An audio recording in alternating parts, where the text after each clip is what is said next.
mid ka mid ah mushkiladaha ugu weyn ee ka jira Wallaweyn ayaa ah isbaarooyinka ay reer kasta dhigteen ilinka laga galo tuuladooda bartamaha iyo halka looga baxo tuulada. Si xal loogu helo arrintaas ayay maxkamadda ciidamada qalabka sida amartay in la qaado isbaarooyinka loona taxaabo xabsiga kuwa maalintan ay salfatay howlgalkan military oo ay fuliyeen urur ka tirsan guutada 7 ee ciidanka xoogga dalka. Taliyaha guutada gaashaanla dhexe Cumar Cabdiraxmaan Abuukar ayaa warbaahinta la wadaagay ujeedka xilligan ka dambeeyay isbaara qaadistooda. waxaan howlgal midaysan ka sameynay sidii loo qaadi lahaa isbaarooyinka oo dhibaatada culus ku hayo degmada Wallaweyn. amarka xeeraliyaha iyo maxkamadda laga bilaabo maanta kadib wax maleeshiyada ku dhaxaysa kara wax huba ma jiraan degmada Wallaweyn.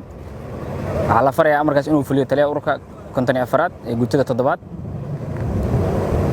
sidaa darteed waxaan codsanaynaa dadka shacabka inay kala shaqeeyaan si amni buuxa loo helo degmadan problemkeeda iyo wixii soo laabteen dad badan oo shacab ah waxba galabsanaa naftooda ku waayay aad iyo aad uga xunaa inta ku dhimata Allah u naxariisto inta dhaawacana Ilaahay caafiyo waxna jeed doonaa insha Allah taala inta waxaas geysatay sharci in la waafaji doono iyo xiraalihii la joogo taliyaha ururkan aan ka rabno inuu shaqadaas qabto qof Allah qofka degmadan dhibaato ku hayo in la dhaafsiyo rajeynayna insha Allah taala. Gaashaanle Maxamed Cabduqaadir Maxamed ku xigeenka xeerlaaliyaha guud ee ciidamada oo howlgalkan isbaara qaadista ah ku helinayay guutada 7 ee ciidanka xoogga dalka ayaa mar kale ku celiyay in ciidanka ay u idman yihiin badqabka dadka iyo dalka. waxaan maanta maaragtay soo kormeernay goobihii ay dhibaatadu ay ka taagneed awaamirta maxkamadda ciidamada qalabka sida Soomaaliyeed oo baxayna aan fiirinayn inuu fuliyo in kala.